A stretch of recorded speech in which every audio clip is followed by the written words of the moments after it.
شروع اللہ کا نام لے کر جو بڑا مہربان نہایت رحم والا ہے۔ اس کتاب کا اتارا جانا اللہ کی طرف سے ہے جو غالب ہے، حکمت والا ہے۔ اے پیغمبر، ہم نے یہ کتاب تمہاری طرف سچائی کے ساتھ نازل کی ہے، تو اللہ کی عبادت کرو، یعنی اس کی عبادت کو شرک سے خالص کر کے۔ دیکھو، خالص عبادت اللہ ہی کے لیے زیبا ہے، اور جن لوگوں نے اس کے سوا اور دوست بنائے ہیں وہ کہتے ہیں کہ ہم ان کو اس لیے پوجتے ہیں کہ وہ ہم کو اللہ کا مقرب بنا دیں۔ تو جن باتوں میں یہ اختلاف کرتے ہیں اللہ ان میں ان کا فیصلہ کر دے گا۔ بے شک اللہ اس شخص کو جو جھوٹا ناشکرا ہے ہدایت نہیں دیتا۔ اگر اللہ کسی کو اپنا بیٹا بنانا چاہتا تو اپنی مخلوق میں سے جس کو چاہتا منتخب کر لیتا۔ وہ پاک ہے، وہی ہے اللہ جو اکیلا ہے، بڑا زبردست ہے۔ اسی نے آسمانوں اور زمین کو تدبیر کے ساتھ پیدا کیا ہے، اور وہی رات کو دن پر لپیٹتا اور دن کو رات پر لپیٹتا ہے، اور اسی نے سورج اور چاند کو کام میں لگا رکھا ہے، سب ایک وقت مقرر تک چلتے رہیں گے۔ دیکھو، وہی غالب ہے، بخشنے والا ہے۔ اسی نے تم کو ایک جان سے پیدا کیا، پھر اس سے اس کا جوڑا بنایا، اور اسی نے تمہارے لیے چوپایوں میں سے 8 جوڑے بنائے۔ وہی تم کو تمہاری ماؤں کے پیٹ میں پہلے ایک طرح، پھر دوسری طرح 3 اندھیروں میں بناتا ہے۔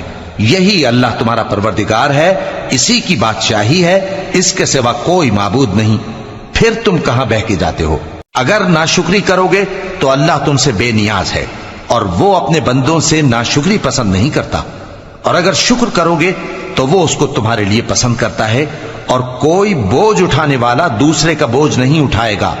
پھر تم کو اپنے پروردگار کی طرف لوٹنا ہے، پھر جو کچھ تم کرتے رہے وہ تم کو بتا دے گا۔ وہ تو دلوں کی پوشیدہ باتوں تک سے آگاہ ہے۔ اور جب انسان کو تکلیف پہنچتی ہے تو اپنے پروردگار کو پکارتا ہے، اس کی طرف دل سے رجوع کرتا ہے۔ پھر جب وہ اس کو اپنی طرف سے کوئی نعمت دے دیتا ہے تو جس کام کے لیے پہلے اس کو پکارتا تھا اسے بھول جاتا ہے، اور اللہ کا شریک بنانے لگتا ہے تاکہ لوگوں کو اس کے رستے سے گمراہ کرے۔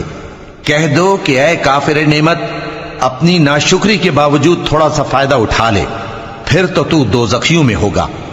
بھلا مشرک اچھا ہے یا وہ جو رات کے مختلف اوقات میں زمین پر پیشانی رکھ کر اور کھڑے ہو کر عبادت کرتا اور آخرت سے ڈرتا اور اپنے پروردگار کی رحمت کی امید رکھتا ہے۔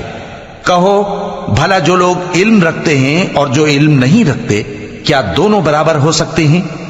پس نصیحت تو وہی حاصل کرتے ہیں جو عقل مند ہیں۔ اے نبی، میرا پیغام سنا دو۔ اے میرے بندو جو ایمان لائے ہو، اپنے پروردگار سے ڈرو۔ جن لوگوں نے اس دنیا میں نیکی کی ان کے لیے بھلائی ہے، اور اللہ کی زمین کشادہ ہے۔ جو صبر کرنے والے ہیں ان کو بے حساب ثواب ملے گا۔ کہہ دو کہ مجھ سے ارشاد ہوا ہے کہ اللہ کی عبادت کو خالص کر کے اس کی بندگی کروں، اور یہ بھی ارشاد ہوا ہے کہ سب سے پہلے میں فرما بردار بن جاؤں۔ کہہ دو کہ اگر میں اپنے پروردگار کا حکم نہ مانوں تو مجھے بڑے دن کے عذاب سے ڈر لگتا ہے۔ کہہ دو کہ میں اپنے دین کو شرک سے خالص کر کے اللہ ہی کی عبادت کرتا ہوں، اب تم اس کے سوا جس کی چاہو پرستش کرو۔ کہہ دو کہ نقصان اٹھانے والے تو وہی لوگ ہیں جنہوں نے قیامت کے دن اپنے آپ کو اور اپنے گھر والوں کو نقصان میں ڈالا۔ دیکھو، یہی سراسر نقصان ہے۔ ان کے اوپر آگ کے سائبان ہوں گے اور نیچے اسی کے فرش ہوں گے۔ یہ وہ عذاب ہے جس سے اللہ اپنے بندوں کو ڈراتا ہے کہ اے میرے بندو، مجھی سے ڈرتے رہو۔ اور جنہوں نے اس بات سے پرہیز کیا کہ بتوں کو پوجیں اور اللہ کی طرف رجوع کیا، ان کے لیے بشارت ہے۔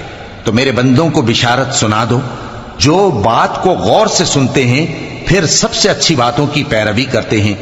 یہی وہ لوگ ہیں جن کو اللہ نے ہدایت دی، اور یہی عقل والے ہیں۔ بھلا جس شخص پر عذاب کا حکم صادر ہو چکا ہو، تو کیا تم اسے جو دوزخ میں پڑا ہو نکال سکتے ہو؟ لیکن جو لوگ اپنے پروردگار سے ڈرتے ہیں ان کے لیے اونچے اونچے محل ہیں جن کے اوپر بالا خانے بنے ہوئے ہیں اور ان کے نیچے نہریں بہ رہی ہیں۔ یہ اللہ کا وعدہ ہے، اللہ وعدے کے خلاف نہیں کرتا۔ کیا تم نے نہیں دیکھا کہ اللہ آسمان سے پانی نازل کرتا، پھر اس کو زمین میں چشمے بنا کر جاری کرتا، پھر اس سے کھیتی اگاتا ہے جس کے طرح طرح کے رنگ ہوتے ہیں، پھر وہ تیار ہو جاتی ہے، پس تم اس کو دیکھتے ہو کہ زرد ہو گئی ہے، پھر اسے چورا چورا کر دیتا ہے۔ بے شک اس میں عقل والوں کے لیے نصیحت ہے۔ بھلا جس شخص کا سینہ اللہ نے اسلام کے لیے کھول دیا ہو سو وہ اپنے پروردگار کی طرف سے روشنی پر ہو، تو کیا وہ سخت دل کافر کی طرح ہو سکتا ہے؟ پس ان پر افسوس ہے جن کے دل اللہ کی یاد سے غافل اور سخت ہو رہی ہیں، اور یہی لوگ سراسر گمراہی میں ہیں۔ اللہ نے نہایت اچھی باتیں نازل فرمائی ہیں، یعنی کتاب جس کی آیتیں باہم ملتی جلتی ہیں اور دہرائی جاتی ہیں۔ جو لوگ اپنے پروردگار سے ڈرتے ہیں ان کے بدن کے رونگٹے اسے سن کر کھڑے ہو جاتے ہیں، پھر ان کی کھالیں نرم ہو جاتی ہیں اور دل بھی نرم ہو کر اللہ کی یاد کی طرف متوجہ ہو جاتی ہیں۔ یہی اللہ کی ہدایت ہے، وہ اس سے جس کو چاہتا ہے ہدایت دیتا ہے، اور جس کو اللہ گمراہ رہنے دے اس کو کوئی ہدایت دینے والا نہیں۔ بھلا جو شخص قیامت کے دن اپنے چہرے پر برے عذاب کو روکتا ہو، کیا وہ ویسا ہو سکتا ہے جو چین میں ہو؟ اور ظالموں سے کہا جائے گا کہ جو کچھ تم کرتے رہے تھے اب اس کے مزے چکھو۔ جو لوگ ان سے پہلے تھے انہوں نے بھی تکذیب کی تھی، تو ان پر عذاب ایسی جگہ سے آ گیا کہ ان کو خبر ہی نہ تھی۔ پھر ان کو اللہ نے دنیا کی زندگی میں رسوائی کا مزہ چکھا دیا، اور آخرت کا عذاب تو بہت ہی بڑا ہے۔ کاش یہ سمجھ رکھتے۔ اور ہم نے لوگوں کے سمجھانے کے لیے اس قرآن میں ہر طرح کی مثالیں بیان کی ہیں تاکہ وہ نصیحت حاصل کریں۔ یہ قرآن عربی ہے جس میں کوئی عیب اور اختلاف نہیں، تاکہ وہ ڈر مانے۔ اللہ ایک مثال بیان کرتا ہے کہ ایک شخص ہے جس میں کئی آدمی شریک ہیں مختلف مزاج کے، اور ایک آدمی پورے کا پورا ایک شخص کا غلام ہے۔ بھلا دونوں کی حالت برابر ہے؟ نہیں، الحمدللہ، مگر یہ اکثر لوگ نہیں جانتے۔ اے پیغمبر، تم بھی مرنے والے ہو اور یہ بھی مرنے والے ہیں، پھر تم سب قیامت کے دن اپنے پروردگار کے سامنے جھگڑو گے۔ پھر اس سے بڑھ کر ظالم کون جو اللہ پر جھوٹ بولے اور سچی بات جب اس کے پاس پہنچ جائے تو اسے جھٹلائے۔ کیا جہنم میں کافروں کا ٹھکانہ نہیں ہے؟ اور جو شخص سچی بات لے کر آیا اور جس نے اس کی تصدیق کی وہی لوگ متقی ہیں۔ وہ جو چاہیں گے ان کے لیے ان کے پروردگار کے پاس موجود ہے۔ نیکوکاروں کا یہی بدلہ ہے، تاکہ اللہ ان سے برائیوں کو جو انہوں نے کی دور کر دے، اور نیک کاموں کا جو وہ کرتے رہے ان کو بدلہ دے۔ کیا اللہ اپنے بندے کو کافی نہیں؟ اور اے نبی، یہ تم کو ان لوگوں سے جو اللہ کے سوا ہیں یعنی غیر اللہ سے ڈراتے ہیں، اور جس کو اللہ گمراہ رہنے دے اسے کوئی ہدایت دینے والا نہیں، اور جس کو اللہ ہدایت دے اس کو کوئی گمراہ کرنے والا نہیں۔ کیا اللہ عزت والا بدلہ لینے والا نہیں ہے؟ اور اگر تم ان سے پوچھو کہ آسمانوں اور زمین کو کس نے پیدا کیا تو کہہ دیں گے کہ اللہ نے۔ کہو کہ بھلا دیکھو تو جن کو تم اللہ کے سوا پکارتے ہو، اگر اللہ مجھ کو کوئی تکلیف پہنچانی چاہے تو کیا وہ اس تکلیف کو دور کر سکتی ہیں؟ یا اگر وہ مجھ پر مہربانی کرنا چاہے تو کیا وہ اس کی مہربانی کو روک سکتے ہیں؟ کہہ دو کہ مجھے اللہ ہی کافی ہے، بھروسہ رکھنے والے اسی پر بھروسہ رکھتے ہیں۔ کہہ دو کہ اے قوم، تم اپنی جگہ عمل کیے جاؤ، میں اپنی جگہ عمل کیے جاتا ہوں۔ ان قریب تم کو معلوم ہو جائے گا کہ کس پر عذاب آتا ہے جو اسے رسوا کرے گا، اور کس پر ہمیشہ کا عذاب نازل ہوتا ہے۔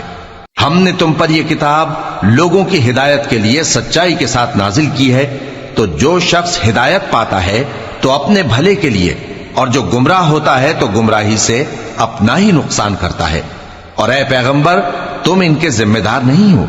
اللہ لوگوں کے مرنے کے وقت ان کی روحیں قبض کر لیتا ہے، اور جو مرے نہیں ان کی روحیں سوتے میں قبض کر لیتا ہے۔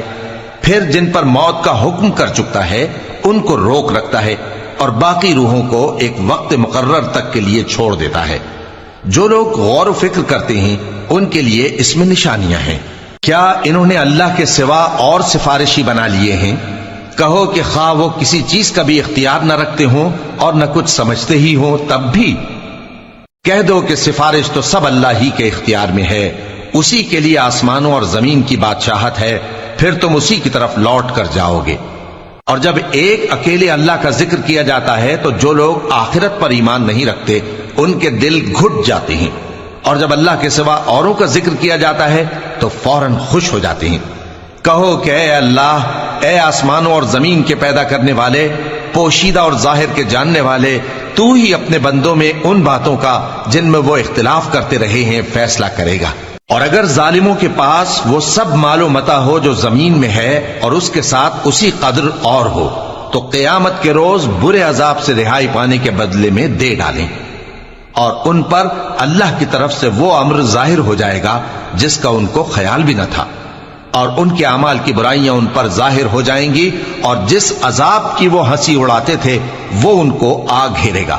سو جب انسان کو تکلیف پہنچتی ہے تو ہمیں پکارنے لگتا ہے، پھر جب ہم اس کو اپنی طرف سے نعمت بخشتے ہیں تو کہتا ہے کہ یہ تو مجھے میرے علم و دانش کے سبب ملی ہے۔ نہیں، بلکہ وہ آزمائش ہے، مگر ان میں سے اکثر نہیں جانتے۔ جو لوگ ان سے پہلے تھے وہ بھی یہی کہا کرتے تھے، تو جو کچھ وہ کیا کرتے تھے ان کے کچھ کام نہ آیا، آخر ان پر ان کی برائیوں کا وبال پڑ گیا۔ اور جو لوگ ان میں سے ظلم کرتے رہے ہیں ان پر بھی ان کے برے اعمال کا وبال عنقریب پڑے گا، اور وہ اللہ کو عاجز نہیں کر سکتے۔ کیا ان کو معلوم نہیں کہ اللہ ہی جس کے لیے چاہتا ہے رزق کو فراخ کر دیتا ہے اور جس کے لیے چاہتا ہے تنگ کر دیتا ہے؟ جو لوگ ایمان لاتے ہیں ان کے لیے اس میں بہت سی نشانیاں ہیں۔ اے پیغمبر، میری طرف سے لوگوں کو کہہ دو کہ اے میرے بندو، جنہوں نے اپنی جانوں پر زیادتی کی ہے، اللہ کی رحمت سے نا امید نہ ہونا۔ اللہ تو سب گناہوں کو بخش دیتا ہے، بے شک وہی تو ہے بڑا بخشنے والا، بڑا مہربان۔ اور اس سے پہلے کہ تم پر عذاب آ واقع ہو، اپنے پروردگار کی طرف رجوع کرو اور اس کے فرما بردار ہو جاؤ، ورنہ بعد میں تم کو مدد نہیں ملے گی۔ اور اس سے پہلے کہ تم پر ناگہاں عذاب آ جائے اور تم کو خبر بھی نہ ہو، اس نہایت اچھی کتاب کی جو تمہارے پروردگار کی طرف سے تمہاری جانب نازل ہوئی ہے پیروی کرو۔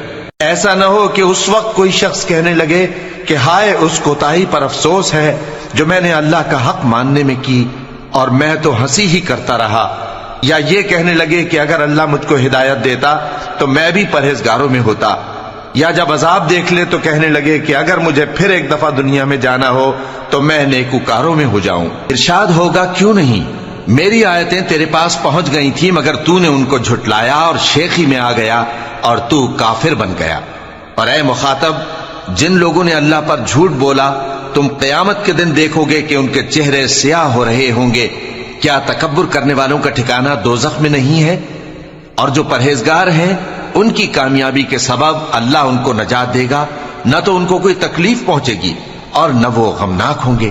اللہ ہی ہر چیز کا پیدا کرنے والا ہے اور وہی ہر چیز کا نگراں ہے۔ اسی کے پاس آسمانوں اور زمین کی کنجیاں ہیں، اور جنہوں نے اللہ کی آیتوں سے کفر کیا وہی نقصان اٹھانے والے ہیں۔ کہہ دو کہ اے نادانو، تو کیا تم مجھ سے یہ کہتے ہو کہ میں غیر اللہ کی پرستش کرنے لگوں؟ اور اے پیغمبر، تمہاری طرف اور ان پیغمبروں کی طرف جو تم سے پہلے ہو چکے ہیں یہی وہی بھیجی گئی ہے کہ اگر تم نے شرک کیا تو تمہارے اعمال برباد ہو جائیں گے اور تم نقصان اٹھانے والوں میں ہو جاؤ گے، بلکہ اللہ ہی کی عبادت کرو اور شکر گزاروں میں رہو۔ اور انہوں نے اللہ کی قدر شناسی جیسی کرنی چاہیے تھی نہیں کی، اور قیامت کے دن تمام زمین اس کی مٹھی میں ہوگی اور آسمان اس کے داہنے ہاتھ میں لپٹے ہوئے ہوں گے، اور وہ ان لوگوں کے شرک سے پاک ہے، بلند و برتر ہے۔ اور جب سور پھونکا جائے گا تو جو لوگ آسمانوں میں ہیں اور جو زمین میں ہیں سب بے ہوش ہو کر گر پڑیں گے مگر وہ جس کو اللہ چاہے۔ پھر دوسری دفعہ سور پھونکا جائے گا تو فوراً سب کھڑے ہو کر دیکھنے لگیں گے، اور زمین اپنے پروردگار کے نور سے چمک اٹھے گی اور اعمال کی کتاب کھول کر رکھ دی جائے گی، اور پیغمبر اور دوسرے گواہ حاضر کیے جائیں گے، اور ان میں انصاف سے فیصلہ کیا جائے گا اور ان کے ساتھ بے انصافی نہیں کی جائے گی۔ اور جس شخص نے جو عمل کیا ہوگا اس کو اس کا پورا پورا بدلہ مل جائے گا، اور جو کچھ یہ کرتے ہیں اس کو سب کی خبر ہے۔ اور کافر گروہ گروہ کر کے جہنم کی طرف ہانکے جائیں گے، یہاں تک کہ جب وہ اس کے پاس پہنچ جائیں گے تو اس کے دروازے کھول دیے جائیں گے، اور اس کے داروغہ ان سے کہیں گے کہ کیا تمہارے پاس تمہیں میں سے پیغمبر نہیں آئے تھے جو تم کو تمہارے پروردگار کی آیتیں پڑھ پڑھ کر سناتے اور تمہارے اس دن کے پیش آنے سے تمہیں ڈراتے تھے؟ وہ کہیں گے کیوں نہیں، لیکن کافروں کے حق میں عذاب کا حکم ثابت ہو چکا تھا۔ کہا جائے گا کہ دوزخ کے دروازوں میں داخل ہو جاؤ، ہمیشہ اس میں رہو گے، سو تکبر کرنے والوں کا برا ٹھکانہ ہے۔ اور جو لوگ اپنے پروردگار سے ڈرتے ہیں ان کو گروہ گروہ کر کے بہشت کی طرف لے جایا جائے گا، یہاں تک کہ جب وہ اس کے پاس پہنچ جائیں گے اس حال میں کہ اس کے دروازے کھولے جا چکے ہوں گے اور اس کے داروغہ ان سے کہیں گے کہ تم پر سلام ہو، تم بہت اچھے رہے، اب اس میں ہمیشہ کے لیے داخل ہو جاؤ۔ اور وہ کہیں گے کہ اللہ کا شکر ہے جس نے اپنے وعدے کو ہم سے سچا کر دیا اور ہم کو اس زمین کا وارث بنا دیا، ہم بہشت میں جہاں چاہیں رہیں، تو اچھے عمل کرنے والوں کا بدلہ بھی کیسا خوب ہے۔ اور تم فرشتوں کو دیکھو گے کہ عرش کے گرد گھیرا باندھے ہوئے ہیں اور اپنے پروردگار کی تعریف و تسبیح کر رہے ہیں، اور ان میں انصاف کے ساتھ فیصلہ کر دیا جائے گا اور کہا جائے گا کہ ہر طرح کی تعریف اللہ ہی کے لیے ہے جو تمام جہانوں کا مالک ہے۔